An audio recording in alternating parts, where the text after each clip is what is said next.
It happened during my senior year of high school, a few weeks before summer ended.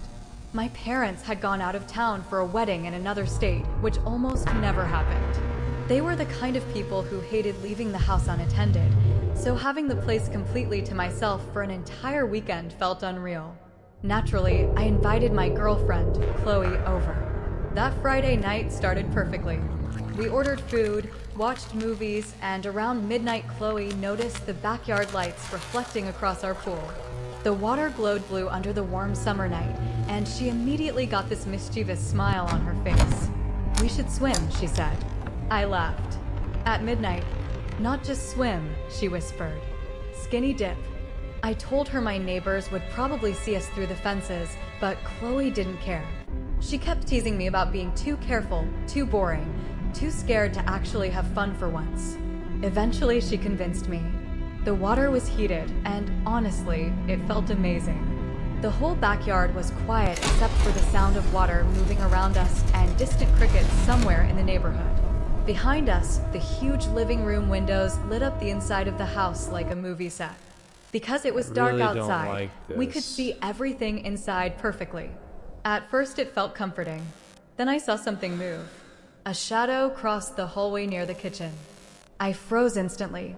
At first, I thought it was my imagination, but then I saw it again. A tall figure moved across the wall and disappeared deeper into the house. Every hair on my body stood up. Chloe noticed my expression immediately.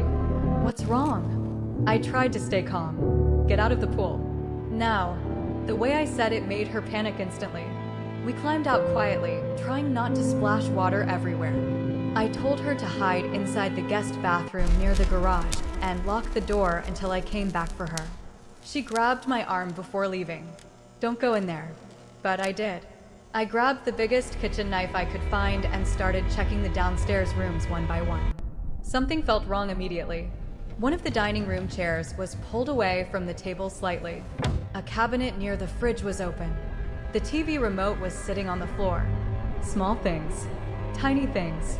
But enough to make me realize someone had definitely been inside the house. I searched the living room first. Nothing. Then the laundry room. Nothing. Every light suddenly felt too bright, every hallway too long. I kept expecting someone to jump out at me from around a corner. But the strangest part was that there was no sign of forced entry anywhere. Every door was still locked. I eventually called the police. 2 officers arrived within 10 minutes and searched the property carefully. They checked every room, every closet, even the backyard and garage. Nobody was there. One of the officers suggested maybe I saw a reflection from outside, but I knew what I saw.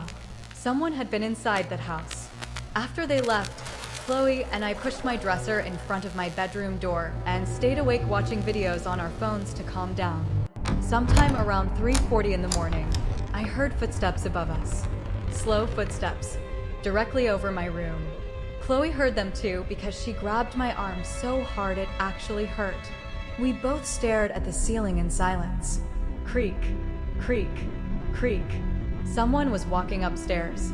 I grabbed the knife from my nightstand while my heart slammed against my chest. Then the footsteps stopped completely. For maybe 10 seconds, everything was silent. Then we heard a loud creak near the staircase. Whoever it was had started walking downstairs. I ran into the hallway just as the front door slowly swung open. Cold air rushed inside. But the person was already gone. I sprinted outside barefoot, looking around the street, but there was nobody there. No cars. No movement. Nothing. The next morning, things got even worse. Every single knife from the kitchen was missing. Not just one. All of them. A few watches were gone too, along with some cash from my dad's office drawer and an old camera from the living room.